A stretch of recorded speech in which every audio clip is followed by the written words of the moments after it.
थाने भुला Khan press club में एक माज़ूर शख्स अमीर मोहम्मद खासकली तरफा ज़मीन के कब्ज़े खिलाफ़ पंहिंजे ॿारनि बच्चनि समेत प्रेस क्लब में एहतजाजी मुज़ाहिरो कयो आहे। अचो त उन सां ॻाल्हि ॿोल कयूं त उन सां छा मसलो आहे। मूंखे 4 साल थी विया आहिनि। मुंहिंजी पंहिंजी ज़मीन आहे ज़ाती खाते वारी जेका अकबर ऐं गुल ख़ासकली कब्ज़ो करे वेठा आहिनि। ऐं 5 साल ढोड़ियो आहियां ऐं पुलिस में ईंदो आहियां, मुंहिंजी अदालत कोन कंदा आहिनि। अॼु बि मुंहिंजी ज़मीन ते कब्ज़ो करियो ट्रैक्टर पिया वाहिनि, जंहिंजे करे आउं थाणे भुला खान पुलिस एस एच वटि आयुसि त बाबा मुंहिंजे ज़मीन ते कब्ज़ो महिरबानी करे, इहा खाते वारी ज़मीन आहे, ज़मीन मूंखे मिलियल आहे। ऐं एस पी वटि डी एस पी वटि आउं वियो आहियां। सूबेदार मुंहिंजी हिकु बि कोन ॿुधी थाणे वारे।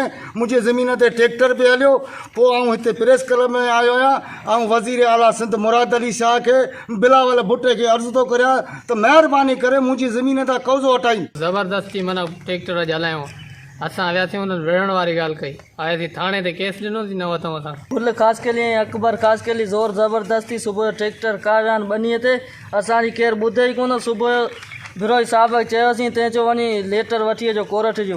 हाणे असांजो अर्ज़ु त हिनखे बंदि कयो वञी बनीअ ते। नाज़रीन, मुज़ाहिरो कंदड़ माज़ूर शख़्स अमीर मोहम्मद खासकली जो चवणु आहे त आउं ग़रीब शख़्स आहियां, मुंहिंजा नंढड़ा नंढड़ा ॿार आहिनि ऐं मुंहिंजी ज़मीन ते जेको सो मुंहिंजी खासकली बिरादरी जा कुझु माण्हू आहिनि, गुल खासकली ऐं ॿिया शान, उन्हनि तरफ़ां मुंहिंजी ज़मीन ते कब्ज़ो कयो वियो आहे।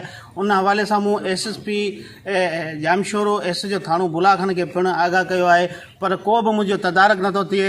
ऐं अॼु प्रेस क्लब पहुतो आहियां मुज़ाहिरे करण लाइ, ऐं उनखां पोइ दाऊं कूकू कयां, केर बि मुंहिंजी ॻाल्हि ॿुधण लाइ तयारु न आहे। कैमरामैन फवाद खासकली सां गॾु इम्तियाज़ मंगलार, सिंध टीवी न्यूज़, थाणो भुला खान।